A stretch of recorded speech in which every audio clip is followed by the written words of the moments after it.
sécession entre source et destination. Quand on dit gestion, c'est-à-dire bien sûr l'application source, l'application de destination, et bien sûr, c'est-à-dire la durée et aussi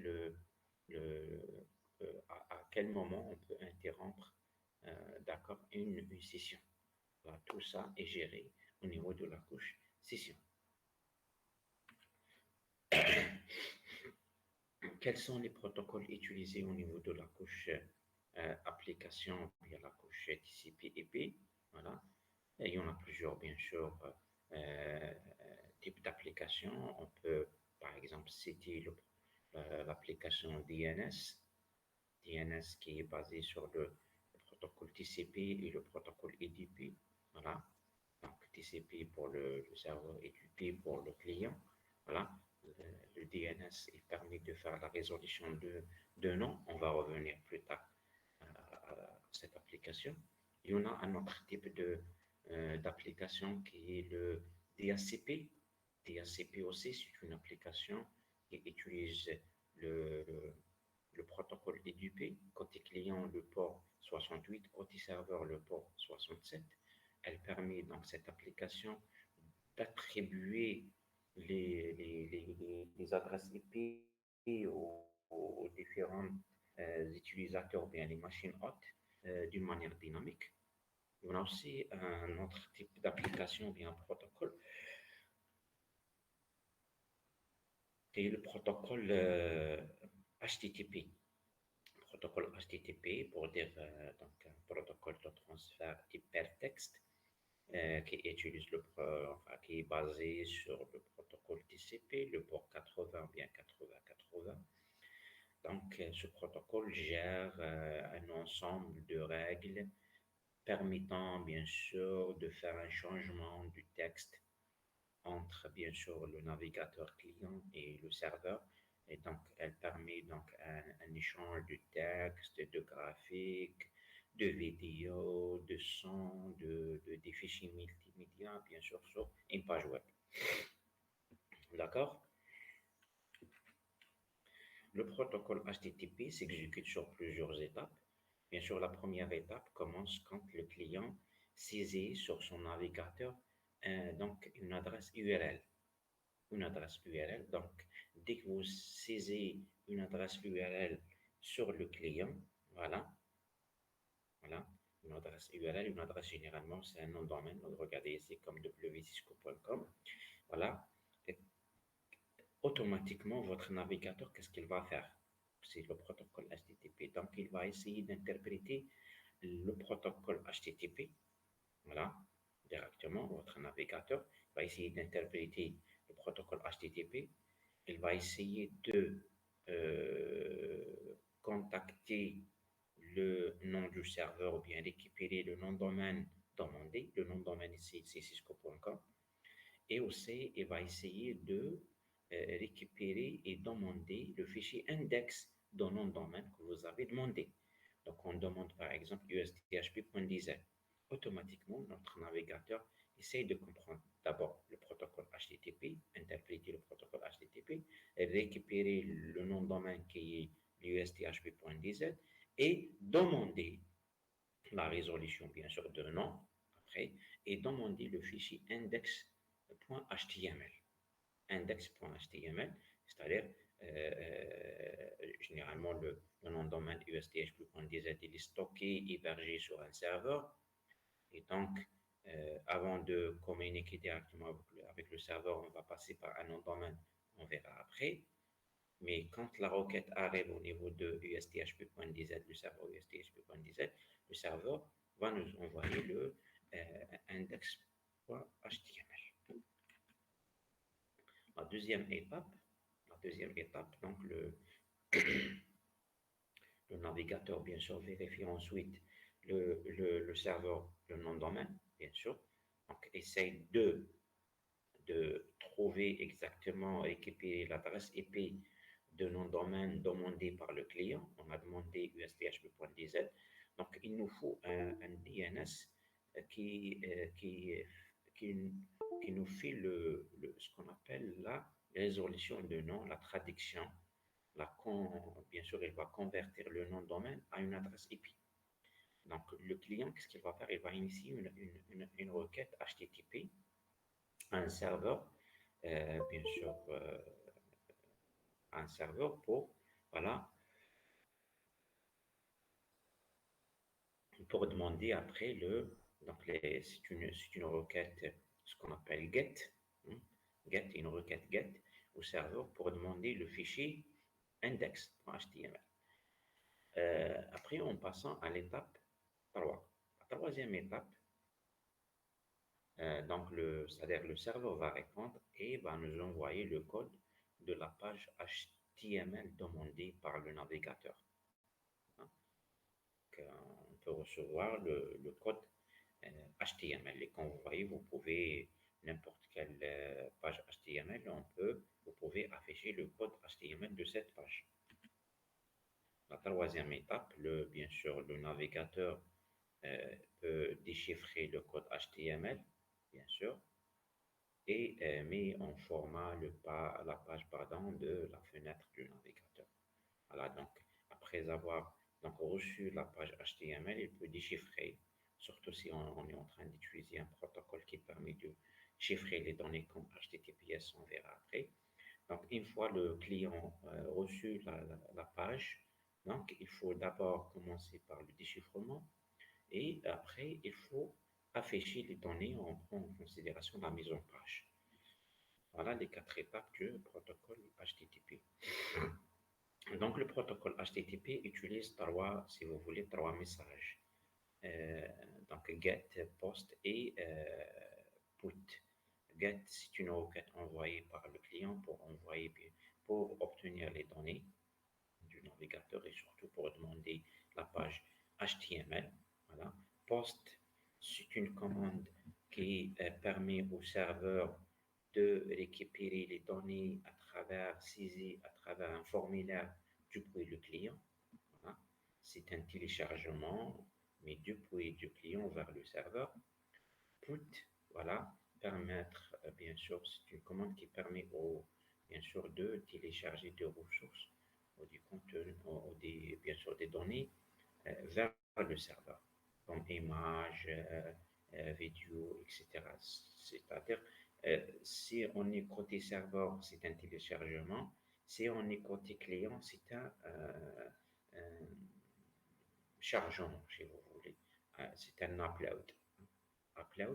Et côté client, c'est un download. D'accord? C'est la commande put. Si on est ici, donc on est en train de télécharger des données comme vidéo, images, etc. Mais côté client, c'est-à-dire, mais la requête, la commande est initiée par le client, par le serveur, pardon.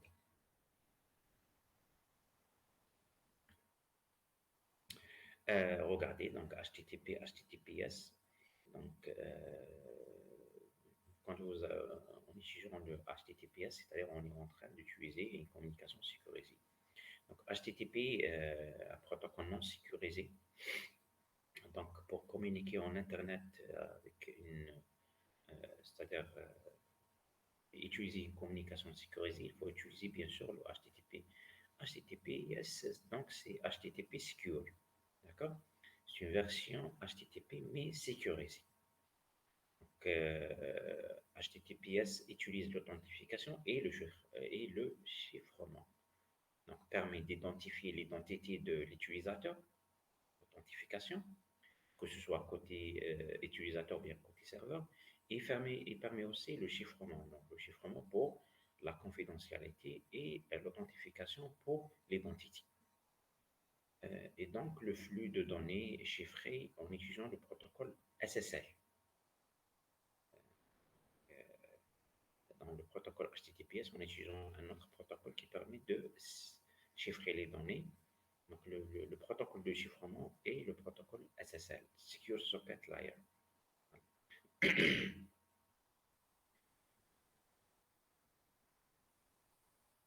Donc, HTTPS utilise les mêmes étapes comme le HTTP, sauf, comme je vous ai dit, c'est un protocole sécurisé et basé sur un processus d'authentification et de chiffrement et utilise le protocole SSL. pour le chiffrement.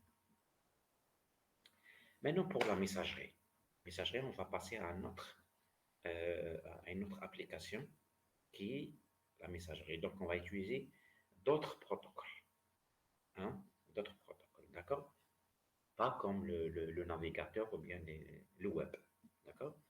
Donc, pour la messagerie, il y a trois protocoles utilisés. Le protocole SMTP utilisé pour envoyer des emails, utilisé par le client pour envoyer les emails, d'accord?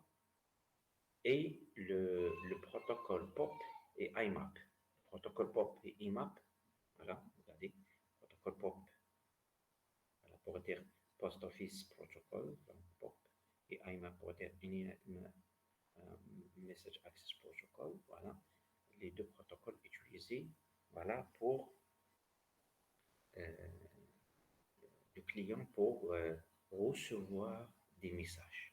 Le premier SMTP utilisé pour envoyer les messages et les deux autres POP et IMAP pour recevoir les messages. D'accord? Donc, regardez dans ce schéma, si vous voulez, il y a le sender, il y a le receiver, hein, dans l'émetteur et le récepteur, en passant par une application de messagerie. Donc, pour envoyer des données à cette destination, ce client doit utiliser le protocole SMTP. SMTP pour communiquer bien sûr avec son serveur de messagerie. Et si les deux utilisateurs, euh, l'émetteur et le récepteur, utilisent le même donc,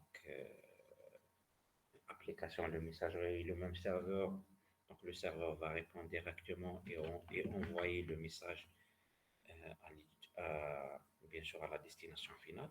Sinon, c'est le, le récepteur ou bien le destinataire utilise un autre, bien, un autre système de messagerie, donc une autre application de messagerie.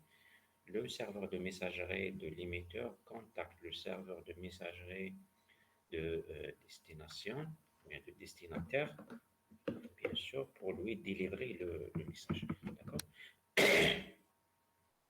Donc, SMTP entre le client et le serveur, son serveur. SMTP entre le serveur mail de l'émetteur et le serveur mail de récepteur. Et après, le IMAP ou bien le POP entre le serveur mail de destinataire et le destinataire lui-même. D'accord? Donc, lorsque le client envoie un email, utilise le protocole SMTP. SMTP donc, utilise le protocole, pas un port réservé sur le serveur. Voilà, c'est le port 25. Regardez un peu de détails. Le sender will send a message to the server, will use exactly the SMTP protocol. Et après, oui, Monsieur, on allô? va pas, monsieur, on va pas faire ça dans l'ITP. Alors, Euh, non, il y a une application dans le TP, c'est une seule application qui est le DHCP. D'accord?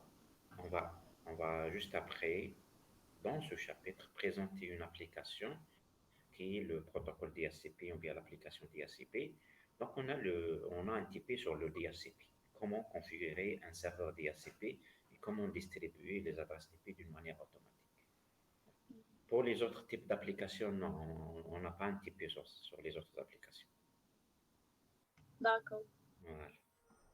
Bon, généralement, pour les messageries, généralement, quand vous voulez développer et configurer un serveur de messagerie de bas niveau, ou bien développer une application de messagerie, dans ce cas, vous allez utiliser ces protocoles SMTP pour la IMAP. D'accord? Donc, voilà. Donc, entre le client et le serveur, c'est le protocole SMTP. Et entre le serveur, ou là, entre les serveurs, c'est toujours SMTP. Mais entre le serveur final, bien le serveur euh, de destinataire, le serveur messagerie de destinataire et le destinataire lui-même, c'est soit SMTP, soit POP. D'accord? Soit le POP. Donc, le client établit une connexion SMTP avec le serveur pour envoyer son message. Une fois la connexion est établie, le client envoie le message à son serveur. D'accord. Le serveur, après avoir reçu bien sûr le message de ce client, bien sûr, il va essayer de trouver le destinataire.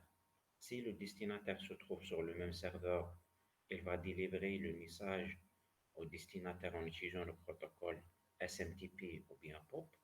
Si le client se trouve sur un autre serveur de messagerie, c'est-à-dire l'adresse de messagerie, elle est hébergée sur un autre serveur de messagerie, le serveur de l'émetteur contacte le serveur messagerie de destinataire, bien sûr pour lui délivrer le message en utilisant toujours le SMTP. Donc, après, une fois le serveur de messagerie trouve bien sûr le compte messagerie de l'utilisateur, voilà, c'est-à-dire il est hébergé sur le serveur lui-même, le serveur de messagerie va délivrer le message au client, au destinataire, en utilisant le protocole SMTP ou bien POP. D'accord?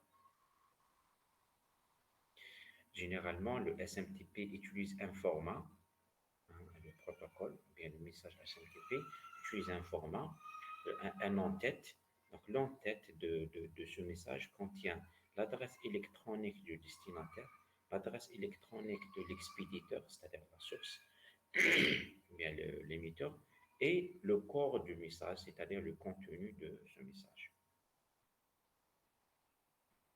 Voilà, c'est pour SMTP. Pour le POP,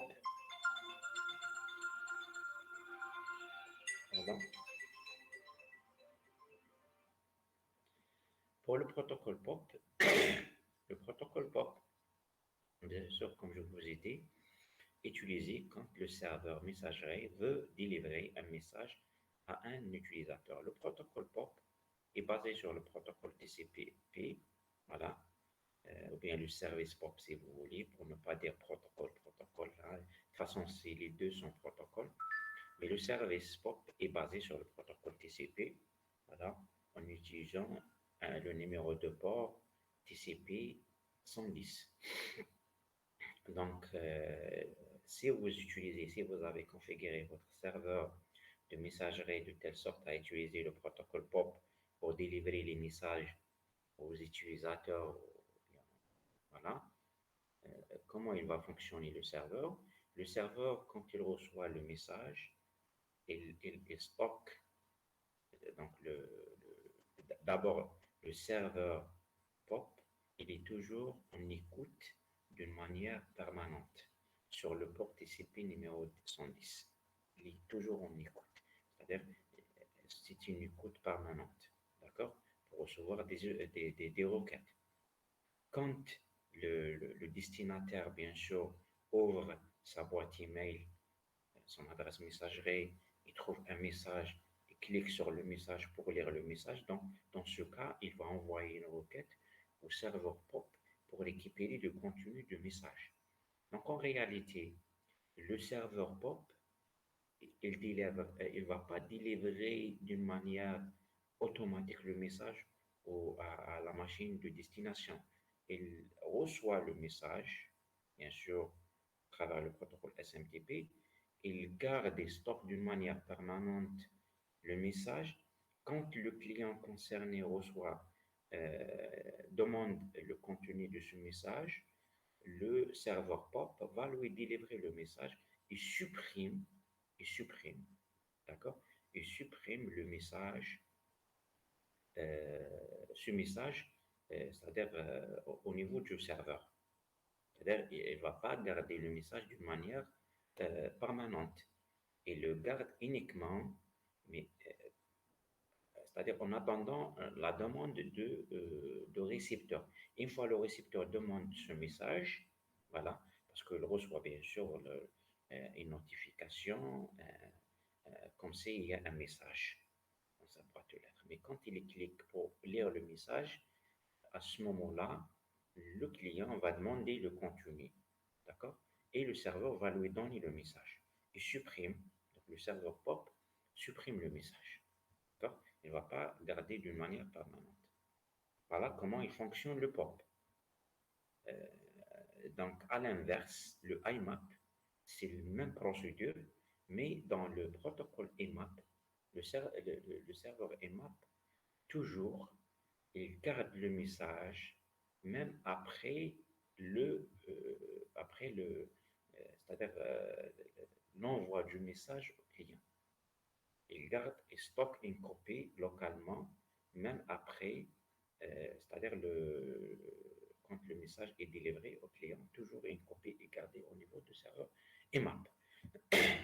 D'accord? Sauf bien sûr, c'est le serveur, le client demande la suppression voilà, du message. Eh bien, pour le IMAP. Maintenant, on va présenter un autre type d'application qui est le DNS. D'accord? Qui est le DNS. On a présenté le HTTP, on a présenté l'application messagerie. Le HTTP, donc c'est l'affichage des contenus web, HTTP, HTTPS. Après, on a affiché les applications de messagerie qui utilisent les trois protocoles, d'accord? SMTP, POP et IMAP. SMTP pour envoyer un message, POP, bien sûr, pour télécharger les messages, POP et IMAP. Maintenant, on va passer à un troisième service qui est le service DNS, le nom de domaine. Le nom de domaine, pardon, c'est le Domain Name System. Domain Name System, il fait la résolution de nom. Qu'est-ce que ça veut dire? Vous avez un nom de domaine et vous voulez accéder à ce domaine. Exemple, usthp.dz, c'est un nom de domaine hébergé sur un serveur. Donc, c'est facile à retenir le nom de domaine que son adresse IP. Voilà. Donc, en tant qu'utilisateur, j'utilise mon navigateur et je vais demander un nom de domaine www.usthp.dz. Automatiquement, directement, ma requête sera envoyée vers le serveur DNS pour faire une résolution de nom. C'est-à-dire, il va me trouver l'adresse IP du serveur sur lequel le nom de domaine usthp.dz est hébergé. D'accord? Voilà, tu as demandé usthp.dz, ce usthp.dz, il est hébergé sur un serveur, voilà son adresse IP. Bien sûr, ça doit être une adresse IP privée. Je répète, ça doit être une adresse IP unique. Hein? Ça doit être une adresse IP, comment dirais-je, réservée. Et on doit acheter l'adresse IP. D'accord? Et donc, le DNS va trouver l'adresse IP. Une fois qu'on trouve l'adresse IP, automatiquement, le serveur DNS va relayer, va renvoyer, si vous voulez, la requête vers le bon serveur qui héberge le nom de domaine usthp.dz. Et dans ce cas, on peut recevoir la, la, euh, la page web ou bien la page HTTP, HTTPS de nom de domaine demandé. D'accord? Regardez, dans ce schéma, au début, on a saisi sur la machine cliente cisco.dz.com la requête envoyée vers le DNS. Le DNS trouve l'adresse IP correspondante, répond avec cette adresse IP au serveur, au client. Le client maintenant contacte directement le serveur pour à la fin recevoir la page web cisco.com. D'accord? C'est pour ça, si vous n'avez pas un serveur, une adresse IP DNS, vous ne pouvez pas connecter à naviguer sur Internet. D'accord? Essayez par exemple de supprimer votre adresse DNS. Une fois que vous supprimez votre adresse DNS, alors vous ne pouvez pas naviguer sur Internet. C'est clair. D'accord? Vous ne pouvez pas naviguer sur Internet parce qu'il n'y a pas un serveur qui fait la résolution de nom. D'accord? Monsieur, Oui. monsieur, l'adresse IP est unique pour chaque domaine. كيفاش يجيب؟ Oui. Est unique pour chaque domaine parce que les adresses IP, sont déclarées au serveur DNS. C'est-à-dire, moi, en tant que client, je ne suis pas censé d'avoir les adresses IP quand je mets par exemple google.com. Je ne connais pas l'adresse IP du google.com. Et d'ailleurs, je ne suis pas censé de savoir quel est le serveur Google que je suis en train de communiquer avec lui. Parce qu'il y a plusieurs serveurs Google. Donc, le serveur DNS, qu'est-ce qu'il va faire? Il va trouver non seulement l'adresse IP du DNS, de l'adresse IP du google.com que je viens de demander, mais il va m'envoyer l'adresse IP du bon serveur DNS en termes de, c'est-à-dire euh, localisation géographique, pardon. C'est-à-dire, il essaye de trouver un serveur le plus près du moi. D'accord? Parce qu'il y a plusieurs serveurs Google dans le monde. Un. Deux, il va essayer trouver, de trouver le serveur le moins chargé. Le serveur google.com le moins chargé.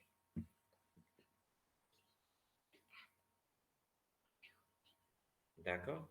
Voilà. Et donc, comment maintenant, c'est-à-dire, on peut bien sûr, euh, dans une entreprise, dans une université, dans une société, on peut installer notre propre serveur DNS, bien sûr.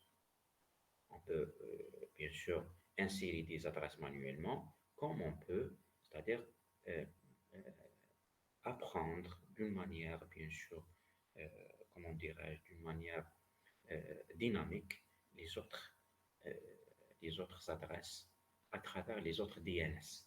D'accord? À travers les autres DNS. Par exemple, nous, à l'USTHB, on a un serveur DNS configuré. Voilà. Un serveur DNS, un serveur messagerie, voilà. Euh, et un autre serveur DNS. On peut bien sûr les alimenter par des adresses privées. Voilà, l'adresse, c'est l'adresse de nom domaine usthp.dz.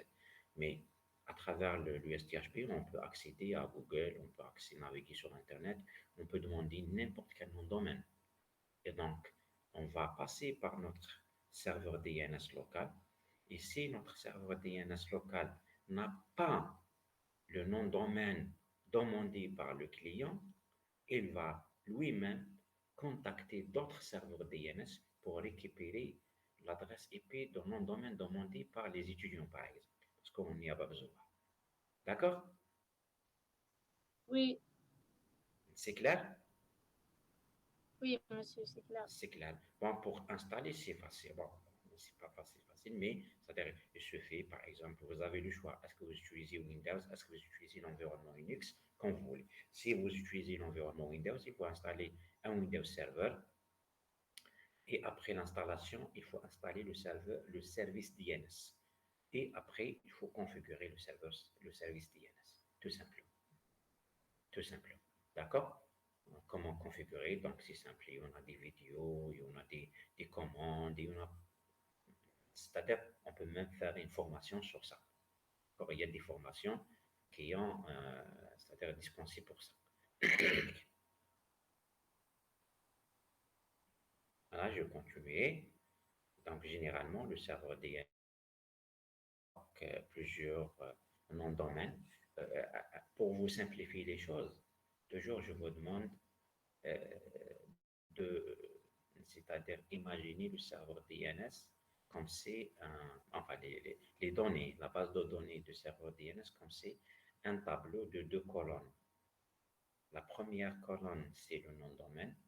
La deuxième colonne, c'est l'adresse IP. Par usdhp.dz, voilà le serveur qui héberge usdhp.dz. Google.com, voilà l'adresse IP. Ainsi de suite. Elle n'est pas, c'est-à-dire simplifiée, c'est-à-dire elle n'est pas assez simplifiée comme ça, mais pour, c'est-à-dire vous rapprocher l'idée, je vous demande d'imaginer la base de données de DNS comme c'est un tableau, d'accord? Donc, il héberge plusieurs enregistrements, le nom de domaine et l'adresse IP, d'accord? Regardez le nom de domaine et l'adresse IP, voilà. Et parfois, on enregistre des serveurs DNS, c'est-à-dire qu'on peut les contacter si on ne trouve pas le nom de domaine demandé par l'utilisateur. D'accord? En général, il contient 3 types d'enregistrement. Le A, c'est l'adresse IP v4. Voilà. NS, c'est le serveur de nom autorisé, c'est le nom de domaine. AAAAA, c'est une adresse IP v6. Regardez ce paragraphe. Lorsqu'un client envoie une requête, le processus du serveur DNS recherche d'abord dans, bien sûr, le nom de domaine, la résolution de nom dans ses propres enregistrements pour résoudre le nom. S'il ne peut pas résoudre, donc s'il ne trouve pas l'information à l'aide de ces enregistrements stockés, il contacte d'autres serveurs, bien sûr, pour résoudre le nom. D'accord? Après, une fois, donc, il peut, c'est-à-dire si un autre serveur arrive à résoudre le nom, le serveur initial qui a demandé, donc le service des autres serveurs, il stocke cette information provisoire pour une éventuelle utilisation. Regardez, généralement, le serveur DNS, il est structuré en forme hiérarchique. Voilà. Il y a le root level, hein, c'est le domaine root. Après, il y en a un autre niveau, voilà, organisé selon l'extension des domaines, d'accord? .net, .éducation, .com, .ou, je sais pas, .co, voilà. C'est stocké selon l'extension de domaine. Après, s'il s'agit de .com commercial, par exemple, on peut trouver, par exemple, à notre niveau, hein, Cisco. Après Cisco, peut-être il y a plusieurs noms de domaine ou bien sous-domaines pour Cisco. Il y a cisco.com, il y a un ftp.cisco, il y a mail Cisco, il y a plusieurs sous-domaines, hein, usdhp.dz par exemple. Après, faculté informatique.usdhp.dz, faculté électronique.usdp.dz, ainsi de suite. C'est des exemples. Voilà comment va dire l'architecture de DNS. Donc, il utilise une architecture hiérarchique. D'accord? C'est clair? Vous n'avez pas de questions? D'accord? Oui. Très bien. Donc, pour le DNS, vous pouvez toujours utiliser la commande nslookup, c'est-à-dire au niveau de votre machine. Même actuellement, voilà, vous pouvez taper sur la ligne de commande nslookup. nslookup pour savoir est-ce que vous utilisez un DNS et si vous utilisez un serveur DNS, est-ce que votre serveur DNS, il est là, il est en live, il répond ou bien il ne répond pas. Donc, s'il répond, vous aurez bien sûr le nom de votre DNS et l'adresse IP de votre DNS. Vous utilisez nslookup, d'accord? La commande nslookup pour faire un troubleshooting simple. D'accord? Si tu vas bien pour le DNS, on va passer à la 4e service, qui est le service DHCP. D'accord?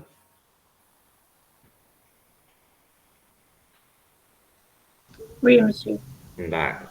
Le service DHCP, donc c'est un service ou bien c'est un protocole qui permet la distribution dynamique des adresses IP.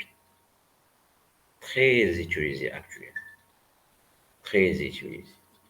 Très utilisé. Je vous donne un simple exemple. Je suis que vous avez déjà entendu parler du protocole DHCP, mais actuellement, pour les réseaux mobiles, 4G, 5G, etc., on ne peut pas se connecter à l'Internet si on n'a pas une adresse IP. C'est clair. On ne peut pas avoir une connexion 4G si on n'a pas une adresse IP. Donc, notre opérateur téléphonique 4G, dès que vous se connectez au réseau 4G et vous demandez la connexion Internet, votre opérateur va vous donner une adresse IP parce qu'il y a un serveur DNS, un serveur HTTP, DHCP, pardon, qui fonctionne, qui a été configuré pour euh, attribuer les adresses IP aux clients, aux utilisateurs mobiles. Pour les réseaux Wi-Fi, par exemple, les réseaux Wi-Fi, généralement, les points d'accès fonctionnent comme un serveur DNS et vous avez tous donc un modem Wi-Fi chez vous.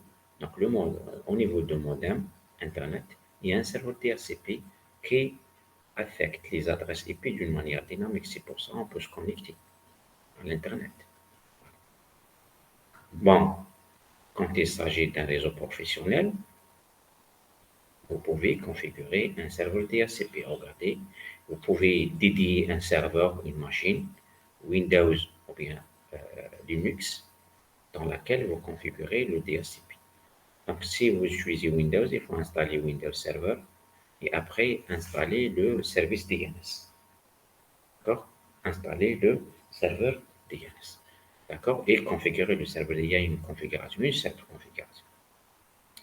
Nous, ce qu'on va faire dans le prochain TP, c'est de configurer un serveur DNS, mais au niveau d'un équipement Cisco, au niveau d'un switch par exemple. Au niveau d'un switch, le switch peut fonctionner comme si un serveur DNS. Donc, on va utiliser quelques commandes qui vont nous permettre de faire fonctionner le switch comme un serveur DNS, comme un serveur DHCP, pardon. Donc, le switch va tout simplement attribuer, après cette configuration, des adresses à toutes les machines connectées et bien sûr sur le switch d'une manière dynamique. D'accord? D'une manière dynamique. Pour le protocole IPv4, bien sûr. Et généralement, toujours, nous, dans le domaine professionnel, on utilise la configuration hybride, c'est-à-dire on configure le serveur DNS, pardon, on configure le serveur DHCP pour attribuer les adresses d'une manière dynamique, mais toujours on utilise les adresses, la configuration statique. Pourquoi? Parce que toujours, il y a des adresses IP réservées et qu'on utilise pour les serveurs, pour les équipements réseau et pour les imprimantes. Donc, toujours, il faut réserver les adresses IP, comme les adresses IP de management des équipements, comme les passerelles, les gateways, comme les adresses IP des serveurs. Si vous avez un serveur DHCP, donc il faut lui donner une adresse IP statique.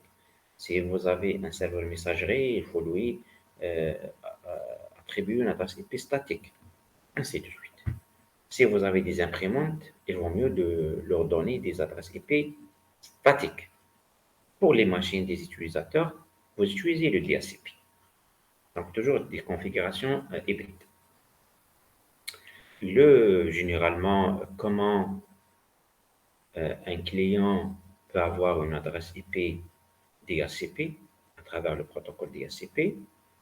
Donc, si le client est connecté à un réseau, quand la machine est démarrée, et si la configuration de la carte réseau de cette machine est configurée de telle sorte à avoir les adresses IP automatiques, donc c'est automatique, pas statique, Voilà, automatiquement, quand la machine est démarrée, voilà, dès que donc la carte réseau est connectée, est allumée, le client va demander euh, des services DHCP.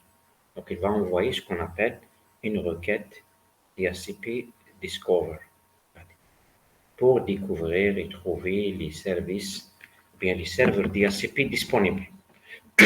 D'accord. Après, ça peut être, dans le réseau, il y a plusieurs serveurs. Donc, tous les serveurs qui vont recevoir le DHCP Discover vont répondre à cette requête et avec quelques informations, surtout en précisant le BY. Dans le DHCP, il y a une information très importante qui est le BY. Regardez, un BY, B-A-E-L. Le BY, généralement, c'est la durée de validité d'une adresse IP. D'accord? Alors voilà, je suis un serveur DHCP, je peux te donner une adresse IP avec un bail de 4 heures, d'une journée, d'une semaine, d'un mois. D'accord? Selon ce que vous avez configuré sur le serveur. Selon l'administrateur de ce serveur. S'il a configuré le bail une journée, donc une journée. 8 heures, 8 heures. 4 heures, 4 heures. Un mois, un mois. D'accord? Après, le client, après avoir reçu toutes les réponses de tous les serveurs, il va faire un choix. Il va faire un choix. Voilà, il va choisir donc un serveur.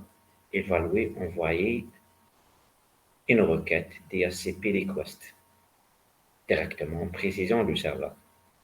Alors, toi, le serveur, donne-moi une adresse IP. Voilà. Bien sûr, selon les offres de bail le bail qui offre ce serveur. Après, le serveur va répondre à cette requête et va attribuer une adresse IP à cet utilisateur, bien cette machine, voilà, en utilisant la réponse DHCP ACK. Si bien sûr le serveur ne répond pas parce qu'il est inaccessible, peut-être il y a un problème réseau, il y a un problème au niveau du système, voilà, donc après un délai, donc automatiquement, donc, sinon, si le serveur lui-même, il ne veut pas attribuer une adresse IP à cette machine, on voit donc un DHCP NACK, non ACK. D'accord? Et dans ce cas, le client va envoyer un DHCP Discover pour trouver, bien sûr, les. D'accord? Pour le DHCP IPv6, donc, c'est presque similaire au DHCP V4. D'accord? Similaire, sauf en utilisant donc quelques messages comme solicit, advertise, information, request and reply.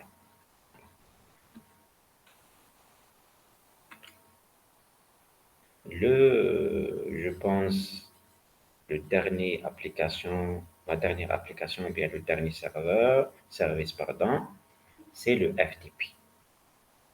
Le FTP, TFTP, c'est presque la même chose. On parle du serveur FTP, ou bien le serveur TFTP. D'accord. Voilà. Pour ce protocole, bien pour ce service TFTP, généralement, le TFTP, ou bien le FTP est utilisé pour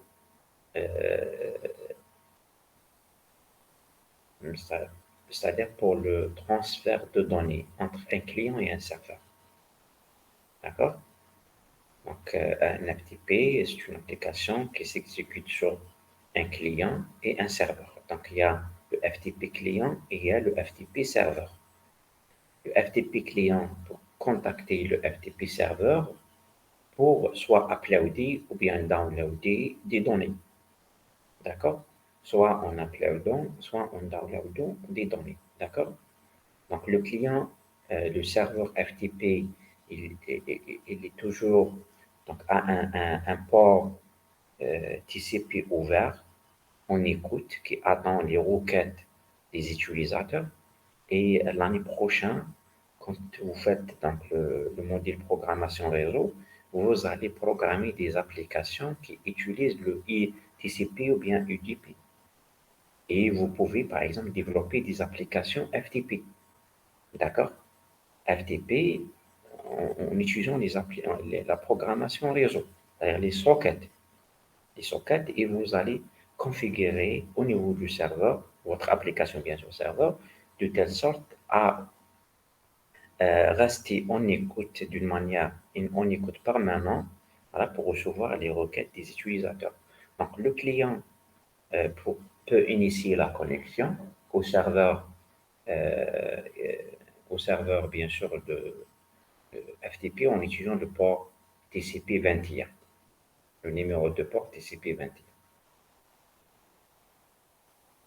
Une fois le client établit la connexion avec le serveur, voilà, donc on peut commencer donc l'échange de données, soit le upload, soit le download. D'accord? Voilà comment il fonctionne le FTP. Et c'est bon. Voilà, c'est le dernier diapo. Est-ce que vous avez des questions?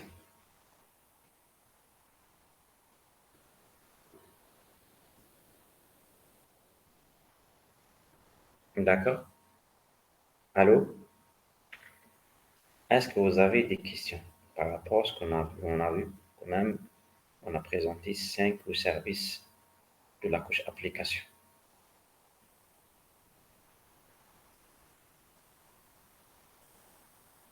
On n'a pas de questions? Ça va, monsieur.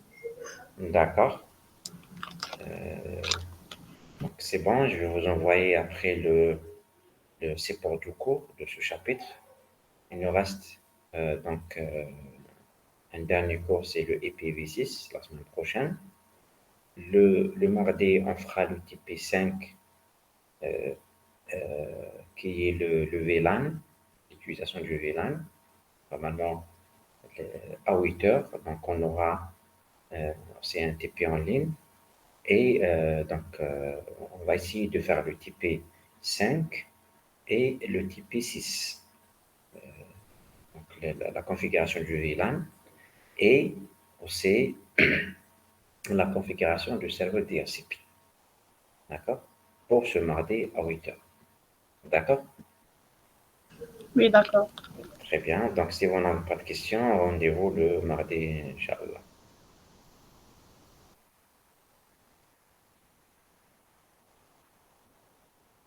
D'accord. Merci. Bon courage et bonne journée.